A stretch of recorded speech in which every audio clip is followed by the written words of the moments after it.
Fortunately, the property featured in this next story was safe from the island's devastating bushfires. And as the community starts to rebuild, we hope you might be inspired to visit this beautiful place. Just off the coast of South Australia is a very special place that draws around 140,000 visitors a year, all keen to take in its awesome natural beauty.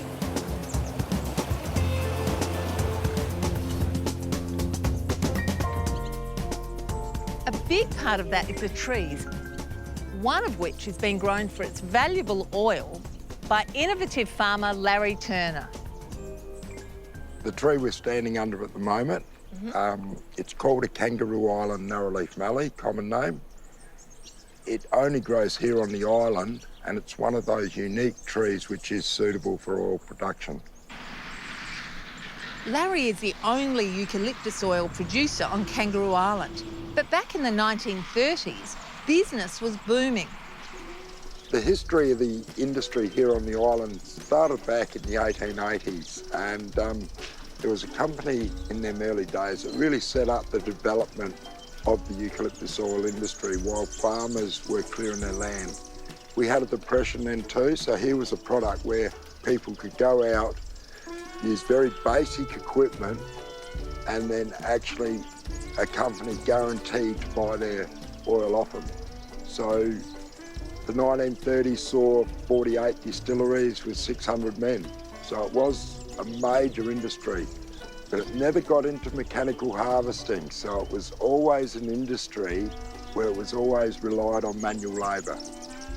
Eucalyptus oil is one of these products that's been traditionally used for a long time. Originally it was used for sterilising things, but it's found its way into your simple things like your cleaners, cleaning your floors, polishing, these sorts of things. In saying that too, you clean your toilet with it, but then we use it for a flavouring in a cough drop. So these are the things I suppose everyone grew up with, that smell of eucalyptus oil going through the house. And what is it in eucalypts that give the beneficial oils? Yeah, eucalypt oil's made of many different chemical components. The one we really concentrate on is cineol, and that has to be above that 70% to meet British pharmacy standard. And not all eucalypts will actually bring that tree up to that.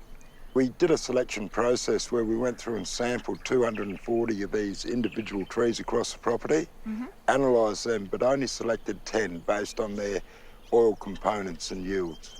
And you're also looking for ones that seem to be hardier, better growers, more disease resistant, more pest resistant. And that just becomes a, selection of the fittest, I suppose, we work on.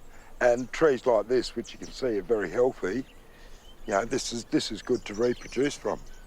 So of the 10 trees you started with, how many trees have you got planted now? About 180,000. Wow. So we've extended out. And it's quite interesting because those 180,000 trees, all the seed would have fitted into 2 matchboxes. So the seed is very, very fine.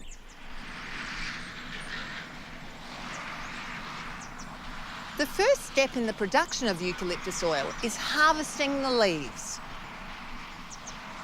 And the important thing is that it's a mallee, so it takes you harvesting it and it will shoot back again. And that's it, being a mallee, cut it off at the ground, and this is the response we get. And how long does it take before it grows back to a height that you can harvest?